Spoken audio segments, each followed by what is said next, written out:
नमस्कार विद्यार्थी मित्रांनो, मी आशिष मगर स्वागत आहे तुमचं एटीएम गुरु एज्युकेशन मध्ये। बघा, आज आपल्याला पाहायचे नैसर्गिक संख्यांची बेरीज। एकदम सोपा टॉपिक आहे। याच्या आधी आपण नैसर्गिक संख्या म्हणजे काय पाहिलेलं आहे, पण तरी सुद्धा एक थोडंसं रिव्हिजन म्हणून तुम्हाला सांगतो। तर नैसर्गिक संख्या म्हणजे काय, एकदम सोपा आहे। समजा आपल्या आता हा हात आहे, या हाताला बोटं किती आहेत म्हणलं की आपण लगेच मोजणार 1 2 3 4 5 मोजले आपण, ठीक आहे। समजा तुमच्या घरात माणसं किती आहेत म्हणलं तर तुम्ही लगेच मोजणार की 1 2 3 4, हा 4 जण आहेत, 1 2 3 4 5 6 7 7 जण आहेत, असं आपण मोजतो। तुमच्या घराला पायऱ्या जर असतील तर मोजतो आपण लगेच 1 2 3 4 5 6 असं मोजतो, की नाही। तर असलेल्या गोष्टी म्हणजे या सृष्टीमध्ये असलेल्या सगळ्या सृष्टीमध्ये असलेल्या गोष्टी किंवा वस्तू मोजण्यासाठी किंवा एखाद्या काल्पनिक काही गोष्टी असतील तर त्या मोजण्यासाठी ज्या संख्या वापरल्या जातात त्याला आपण नैसर्गिक संख्या म्हणतो।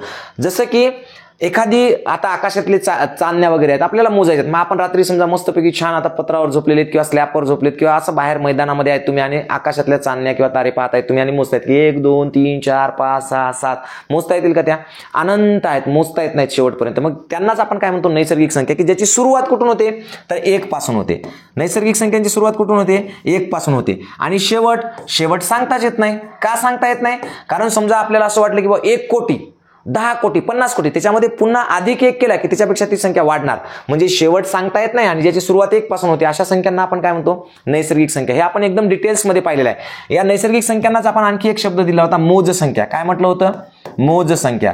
मग मोज संख्या म्हणजे काय तर वस्तू मोजण्यासाठी वापरल्या जाणाऱ्या संख्या, वस्तू मोजण्यासाठी किंवा एखाद्या गोष्टी मोजण्यासाठी वापरल्या जाणाऱ्या संख्या म्हणजे नैसर्गिक संख्या। आता या नैसर्गिक संख्यांची सुरुवात कुठून होते, 1 पासून, शेवट सांगता येत नाही। अशा नैसर्गिक संख्यांची बेरीज कशी करायची, ती बेरीज आपल्याला आज शिकायची आहे। म्हणजे नैसर्गिक संख्यांची सुरुवात तुम्हाला सांगितलं मी 1 पासून होते, 1 2 3 4 5 6 7 8 आणि असं कुठपर्यंत तर अनंतपर्यंत। याचा शेवट सांगताच येत नाही। म्हणजे सगळ्यात मोठी नैसर्गिक संख्या सांगा म्हणलं तर सांगता येईल का, सांगता येणार नाही। सगळ्यात लहान नैसर्गिक संख्या सांगा म्हटलं तर सांगता येते, कोणची आहे, 1। सगळ्यात मोठी 1 अंकी नैसर्गिक संख्या म्हणलं की 9, सगळ्यात मोठी 2 अंकी नैसर्गिक संख्या म्हटलं की 10, सगळ्यात मोठी 2 अंकी नैसर्गिक संख्या म्हटलं की 99। मग 1 अंकी नैसर्गिक संख्या किती आहेत, 2 अंकी नैसर्गिक संख्या किती आहेत, हे सगळं आपण पाहिलेलं आहे। आता आपल्याला पाहायचं या नैसर्गिक संख्यांची बेरीज। मग आता तुम्ही म्हणाल सर नैसर्गिक संख्यांची बेरीज कशी किंवा कशी करायची, तर त्याच्या 2 पद्धतीच्या बेरजा असतात। एक तर काय, 1 पासून सुरू झालेल्या नैसर्गिक संख्या म्हणजे कशा की बघा 1 2 3 4। कधी कधी ज्या नैसर्गिक संख्या मधातूनच चालू करतात आणि त्यांची बेरीज करायला सांगतात। समजा असं आहे 7 + 8 + 9 dash dash dash dash dash कुठपर्यंत तर 15 पर्यंतची बेरीज करा बाबा, ही किती होते असं। तर असं सुरुवातीला 1 पासून सुरू झालेल्या किंवा मग मधूनच सुरू झालेल्या अशा 2 पद्धतीने आपल्याला ही बेरीज करता येते। पण या दोन्ही बेरीज करण्यासाठी आपल्याला काय महत्त्वाचं असतं तर त्याच्या आधी आपल्याला एक गोष्ट महत्त्वाची असते आणि ती असते एकूण नैसर्गिक संख्या काढणे। म्हणजे एकूण नैसर्गिक किती संख्या आहे ते दिलेल्यापैकी। असं एक सोपं उदाहरण सांगतो। समजा तुम्हाला असं म्हटलं असेल की 1 ते 25 पर्यंत नैसर्गिक संख्या किती, नैसर्गिक संख्या किती, एकदम सोपं आहे। असं जर विचारलं तर कोणीही सांगतं किती आहेत बाबा, 1 ते 25 पर्यंत नैसर्गिक संख्या 25च आहेत। किंवा 1 ते 5 पर्यंत नैसर्गिक संख्या किती आहेत, 1 ते 5 पर्यंत काय विचारलंय, नैसर्गिक संख्या किती। मग काय 1 2 3 4 5 पहा बरं किती आहेत, 1 2 3 4 5 संख्या आहेत। किती सोपं आहे। 1 ते 100 पर्यंत नैसर्गिक संख्या किती तर 100, 1 ते 50 पर्यंत किती तर 50। पण कधी कधी काय करतात ते आपल्याला मधूनच प्रश्न विचारतात। मग मधूनच जे प्रश्न विचारतात, जसं सोपं आहे समजा असं तुम्हाला विचारलं की 9 ते 27 पर्यंत नैसर्गिक संख्या किती आहेत, नैसर्गिक संख्या किती, असा सोपा प्रश्न विचारला। मग आता आपल्याला काय करावं लागेल तर याच्यासाठी एक सोपं सूत्र आहे। काय आहे सूत्र बघा, शेवटची नैसर्गिक संख्या, शेवटची नैसर्गिक संख्या वजा पहिली, म्हणजे ही जी दिलेली आहे ती नैसर्गिक संख्या, वजा पहिली नैसर्गिक संख्या आणि त्याला आहे अधिक 1। बघा एकदम सोपं। आता शेवटची नैसर्गिक संख्या काय बरं याच्यामध्ये 27 आहे, ठीक आहे, ही लिहिली आपण 27, वजा पहिली नैसर्गिक संख्या कोणती दिलेली आहे, पहिली नैसर्गिक संख्या कोणची आहे 9 आहे, मग ही आपण लिहिली 9. मग आता 27 मधून 9 काढायचे, त्याच्यामध्ये काय मिळवायचं आहे 1 मिळवायचं आहे आपल्याला. 27 मधून 9 गेले तर किती राहतात 18 राहतात, है की नाही. मग 18 राहिले प्लस त्याच्यामध्ये 1 मिळवला आपण की किती झाले 18 आणि 1 किती झाले मग 19 झाले. तर अशा पद्धतीने एकूण नैसर्गिक किती आहेत मग संख्या 9 पासून 27 पर्यंत 19 नैसर्गिक संख्या आहेत. तर आपल्याला नैसर्गिक संख्या ह्या काढता आल्या पाहिजे. जर ह्या काढता आल्या तर आपल्याला मग नैसर्गिक संख्यांची बेरीज करता येते एकदम सोप्या पद्धतीनं, साध्या पद्धतीनं. असं तुम्ही किती लांबपर्यंत, समजा तुम्हाला असं सांगितलं की 112 ते 168 पर्यंतच्या नैसर्गिक संख्या सांगा. पर्यंतच्या नैसर्गिक संख्या किती? ओके, सोपा प्रश्न आहे. मग आता काय करायचं आपण, सूत्र काय आहे, शेवटची नैसर्गिक संख्या, शेवटची नैसर्गिक संख्या वजा पहिली नैसर्गिक संख्या कंस बंद अधिक याच्यामध्ये 1 मिळवायचा. हे सुद्धा शिकवलेलं आहे. आज आपल्याला शिकायचं काय नैसर्गिक संख्यांची बेरीज, पण एक रिव्हिजन व्हावं म्हणून तुम्हाला फक्त सांगतोय मी. तर पहा, मग आपल्याला काय करायचं याच्यामध्ये, शेवटची नैसर्गिक संख्या किती दिली इथं 168 दिली, मग घ्या 168 वजा पहिली नैसर्गिक संख्या किती दिली इथं 112 दिली. आता याचं काय होईल वजा बाकी होईल. मग समजा 8 मधून 2 गेले किती उरले 6 उरले, परत 6 मधून 1 गेला किती उरला 5 उरले, आणि परत 1 मधून 1 गेला किती उरले 0 उरले. म्हणजे किती आलं याचं उत्तर, वजाबाकी जर केली आपण तर किती येते 56 वजाबाकी येते. आता प्लस इकडे काय आहे 1 आहे, तो प्लस 1 आपण घेऊन टाकूयात. ठीक आहे, 56 आणि 1 किती झाले मग हे 57. मग एकूण नैसर्गिक संख्या किती आल्या आपल्या 112 पासून तर 168 पर्यंत नैसर्गिक किती संख्या आल्या 57 नैसर्गिक संख्या आल्या. ठीक आहे, तर अशा पद्धतीने आपल्याला हे एकदम सोप्या पद्धतीने आपल्याला हे पाहता येईल. मग आता हे काय झालं आपल्याकडे काय आलं तर एकूण नैसर्गिक संख्या काढता येतील आपल्याला. आता एकूण नैसर्गिक संख्या काढता आल्या की बाकीचं आपल्याला मग सगळं जमतं. मग आता सगळ्यात आधी महत्त्वाचं काय होतं की आपल्याला नैसर्गिक संख्या माहित असणं. दुसरी महत्त्वाची गोष्ट काय माहित होती की एकूण नैसर्गिक संख्या काढता येणं. या दोन गोष्टी कळाल्या की आपल्याला मग नैसर्गिक संख्येची बेरीज जमते, ते पण एकदम सोप्या पद्धतीने करणार आहोत आपण, हे की नाही. तर पहा कशी करायची ते सांगतो मी तुम्हाला. पहा, क्रमवार नैसर्गिक संख्यांची बेरीज कशी करायची, आपल्याला क्रमवार नैसर्गिक संख्यांची बेरीज करायची. म्हणजे क्रमवार म्हणजे काय, ज्या क्रमाने येतात 1 2 3 4 5 असं. मग आता इथं काय दिलं क्रमवार नैसर्गिक संख्यांची बेरीज 1 ते 20 पर्यंतच्या संख्यांची बेरीज किती. तुम्हाला एक त्याच्यापेक्षा आधी छोटं उदाहरण घेऊन समजून सांगतो. बघा 1 ते 5 पर्यंतची बेरीज जर म्हणली तर कसं करायचं, 1 अधिक 2 अधिक 3 अधिक 4 आणि अधिक 5 आपण असं करणार. ठीक आहे, कसं करणार मग 5 आणि 4 9, 9 आणि 3 12, 12 आणि 2 14, 14 आणि 1 15. किंवा इकडून इकडे गेलात तर 1 आणि 2 3, 3 आणि 3 6, 6 आणि 4 10, 10 आणि 5 15. किती आली बेरीज आपली 15 आली. पण हे सोपं आहे, 5 पर्यंत दिलंय म्हणून सोपं आहे. आता हेच गणित बघा 1 ते 20 पर्यंत दिलंय. मग हे कसं करणार आपण, तर मग आपण काय करणार नैसर्गिक संख्यांची बेरीज करा. म्हणजे 1 अधिक 2 अधिक 3 अधिक 4 अधिक 5 अधिक 6 अधिक 7 अधिक 8 अधिक 9 अधिक 10, मग त्याच्यानंतर 11 अधिक 12 असं कुठपर्यंत लिहिणार आपण 20 पर्यंत लिहिणार. आणि मग त्याची बेरीज करणार 1 आणि 2 3, 3 आणि 3 6, 6 आणि 4 10, 10 आणि 5 15, 15 आणि 6 21, 21 आणि 7 28, 28 आणि 8 36, 36 आणि 9 45, 45 आणि 10 55 आणि 11 66 आणि 12 78 आणि मग 13 91. मग असं करत करत करत आपण मोजत जाणार तर आपल्या पेपरचा पूर्ण टाइम संपून जाणार, पण आपलं गणित काय होणार नाही. मग काय करायचं रे बाबा, तर मग सोपं आहे. इतका मोठा कुटाणा करण्यापेक्षा याच्यासाठी पण एक सूत्र आहे आणि एकदम सोपं सूत्र आहे. आता हे असं दिलं तर एक सूत्र आहे, पण समजा मधातूनच आपल्याला कधी कधी काय बेरीज कशी देतात माहिती आहे का, 15 अधिक 16 अधिक 17 dash dash dash dash dash अधिक 28 बरोबर किती असं पण देतात. म्हणजे 15 पासूनच दिलं तर 15 पासून असं मधातूनच जर नैसर्गिक संख्या दिल्या तर त्याच्यासाठी वेगळी ट्रिक्स आहे, ती नंतर सांगतो मी तुम्हाला. पहिले ही समजून घ्या, पण ही फारशी विचारत नाही. मी जी ती सांगितली आता तुम्हाला मधूनच येणाऱ्या नैसर्गिक संख्या ती जास्त विचारतात, तर ती एकदम सोपी ट्रिक्स आहे, ती तुम्हाला सांगतो, सूत्र सांगतो सगळं. आता बघा मग 1 ते 20 पर्यंतच्या संख्यांची बेरीज कशी करणार आपण, तर याचं सुद्धा एक सूत्र आहे. सूत्र एकदम सोपं आहे बघा, n कंसात n अधिक 1. कसं आहे सूत्र, n कंसात n अधिक 1 अशा पद्धतीचं एकदम साधं सोपं सिंपल सूत्र आहे. n कंसात n अधिक 1 भागिला 2 असं सोपं सूत्र आहे. सूत्र काय फारसं अवघड नाहीये, फक्त लक्षात असं ठेवायचं की हे सूत्रातलं n काय आहे नेमकं. n म्हणजे काय, तर n म्हणजे आहेत एकूण संख्या. मी याच्या आधी तुम्हाला काय काढायला लावलं होतं, एकूण संख्या काढायला लावल्या आहेत बघा. एकूण नैसर्गिक संख्या, एकूण नैसर्गिक संख्या बघा. याच्या आधीच्या याच्यावर मी तुम्हाला सांगितलं होतं एकूण नैसर्गिक संख्या काय काढल्यात आपण? या एकूण नैसर्गिक संख्या किती आल्या होत्या? 57.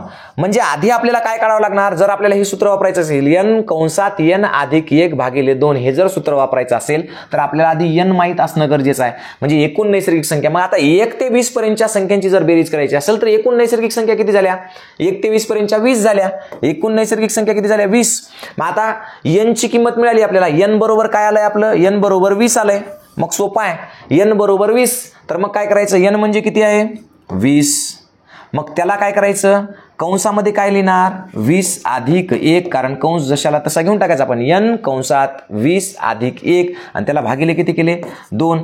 आता बघा कंसामध्ये किती आहे? 20 आणि 1 किती होतात? 20 आणि 1 21. मग पहा हे 20 जशाला तसे 20 जशाला तसे 20 आणि किती झाले? 21 झाले. आता कंस आणि बाहेरची संख्या याच्यामध्ये चिन्ह आहे का? कोणतं? कोणतंच नाही. जेव्हा एखाद्या कंसाच्या बाहेरची संख्या आणि कंस यांच्यामध्ये चिन्ह नसतं तेव्हा त्याच्यामध्ये डेफिनेटली काय असते? गुणाकार. काय असते? गुणाकाराचं चिन्ह. म्हणून हे जशाला तसं घेऊन टाकायचं आणि मग छेदामध्ये 2 किंवा भागिले 2 लिहून टाकला आपण. ओके, सोपं आहे. काही करायची गरज नाही. एकदम सोप्या पद्धतीने पहा. आणि मग बेद आहे 20. मग आता काय उरलं आपल्याकडं? 10 गुणिला 21. 21 गुणिला 10 म्हणजेच काय आणि 20 गुणिला 10 म्हणजे काय? दोघंही सेम आहे. मग हे शून्यला पहा. 21 1 21 आणि 21 0 0. किती आलं आपलं उत्तर? आपलं उत्तर आलं 210. किती आली आपली बेरीज? 210 ही आपली बेरीज आली. एकदम सोप्या साध्या सिंपल पद्धतीने. बरोबर आहे. तर असं तुम्हाला करता येतं. n कंसात n अधिक 1/2 हे त्याचं सूत्र आहे. पक्क लक्षात ठेवायचं. सूत्रातली n ही संख्या म्हणजे काय आहे? तर n ही संख्या म्हणजे आहे तर एकूण संख्या. एकूण संख्या अधिक किंवा याला आपण असंही म्हणू शकतो पुढची संख्या म्हणजे शेवटची संख्या. जर क्रमवार 1 पासून असेल तर शेवटची संख्या. मग शेवटची संख्या किती आहे? 20 आहे. यालाच आपण काय म्हणू शकतो? n ला शेवटची संख्या सुद्धा म्हणू शकतो. पण 1 पासून असेल तर बरं का शेवटची संख्या. पण कधी? जर समजा हे 1 पासून सुरू होणाऱ्या संख्या असतील तर या यांचा अर्थ काय होतो? एकूण नैसर्गिक संख्या किंवा शेवटची नैसर्गिक संख्या. n बरोबर काय? शेवटची नैसर्गिक संख्या. असं दोन्ही पद्धतीने आपण याला समजू शकतो. मग शेवटची नैसर्गिक संख्या काय? याच्यामध्ये 20. मग 20च्या पुढे काय येतं? 21. मग तुम्ही याला डायरेक्ट जेव्हा तुमची प्रॅक्टिस होईल तेव्हा तुम्हाला सूत्र पण लक्षात ठेवायची गरज नाही. 1 पासून सुरू होणाऱ्या संख्या असतील तर डायरेक्ट तुम्ही कसं करू शकता? ट्रिक्सनुसार. एकदम सोपं. हे सूत्रबित्र काहीच वापरायचं नाही. शेवटची संख्या 20 गुणिला पुढची संख्या 21 भागिले 2. संपलं. हे सगळा कुटाणा तुमचा एवढा करत बसायची गरज नाही. मग डायरेक्ट बेद आहे 20 आणि 21 10 210. संपलं तुमचा विषय. ओके, याला अशा पद्धतीने सूत्रात मांडून करू शकता किंवा डायरेक्ट तुम्ही ट्रिक्सनुसार करू शकता. n ला जर शेवटची संख्या कन्सिडर केलं तर. ओके, n म्हणजे शेवटची संख्या किंवा नैसर्गिक संख्या दोन्हीपैकी एक तुम्ही काही समजा. सुरुवातीला आपण एकूण संख्या जर म्हटलं तर कशासाठी की मधातूनच जर येते, जे कधी कधी मधातूनच येतात संख्या. मग मधातून आल्यावर तिला शेवटची संख्या आपल्याला म्हणता येत नाही. समजा हेच गणित जर असं आलं असतं की 11 ते 20 पर्यंतच्या, मग आपण काय केलं असतं? डायरेक्ट 20 गुणिला 21 केलं असतं. त्याचं उत्तर सुद्धा काय आलं असतं? सेम 210 आलं असतं. मग 1 पासून 20 पर्यंत पण 210 आणि 11 पासून 20 पर्यंत पण काय होते? 210. तर मग मात्र ते चुकतं. म्हणून आपण n ला काय म्हणूया? एकूण नैसर्गिक संख्या किंवा क्रमवार जर संख्या 1 पासून सुरू होत असतील तर मग मात्र काय म्हणायचं? शेवटची नैसर्गिक संख्या म्हणायचं. ठीक आहे. ओके, आता थोडंसं पुढे जाऊया. बघा आता सगळ्यात महत्त्वाचा एक विषय, जर तुम्हाला नवोदयची बॅच लावायची असेल 2026 ची लाईव्ह बॅच, ज्याच्यामध्ये रोज सकाळी 6 ते 7 1 तास आणि संध्याकाळी 7 ते 8 1 तास आणि विशेष म्हणजे 200 क्वेश्चन पेपर सोडून घेतले जातील, अशी एवढं सगळं जर तुम्हाला घ्यायची असेल ही बॅच, तर ही बॅच तुम्ही घेऊ शकता. एटीएम गुरु एज्युकेशन नावाचं ॲप आहे प्ले स्टोरला, ते डाउनलोड करून घ्या. किंवा काही अडचण असेल तर या नंबरवर फोन करा. बघा इथं नंबर दिलाय 88 30 37 0068. काय आहे नंबर? 88 30 37 0068 हा नंबर आहे. आणि इथं दिनेश सर असतात, दिनेश सरांना कॉल करायचा. दिनेश सर तुम्हाला सगळी बॅच विषयी माहिती देतील. तर आपण याच्यामध्ये गणित, बुद्धिमत्ता, मराठी, त्यानंतर म्हणजे स्कॉलरशिपचं सुद्धा सगळं दोन्ही वेळेला क्लास होतो. सकाळी 6 ते 7 आणि संध्याकाळी 7 ते 8. आणि त्याच्यामध्ये 200 प्लस सराव पेपर्स असतील.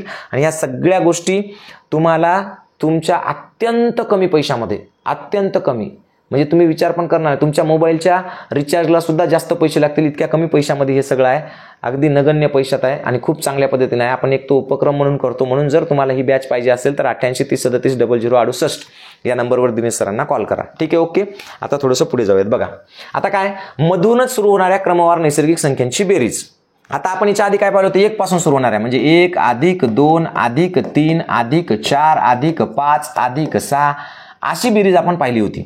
ठीक आहे. आता आपण जर पाहिलं 6, 7 अधिक 8 अधिक 9 अधिक 10 जर याची बेरीज करायची असेल आपल्याला 1 ते 10 पर्यंतची बेरीज करायची असेल तर आता हे काय क्रमवार आहे. क्रमवार म्हणल्यावर आपण कसं करणार, डायरेक्ट शेवटची संख्या किती आहे 10 गुणिले त्याच्यानंतरची किती आहे 11 त्याला भागिले किती करायचं 2 मग 2 पंच 10 आणि 11 पाची 55 हे आलं आपलं उत्तर. ओके ठीक आहे.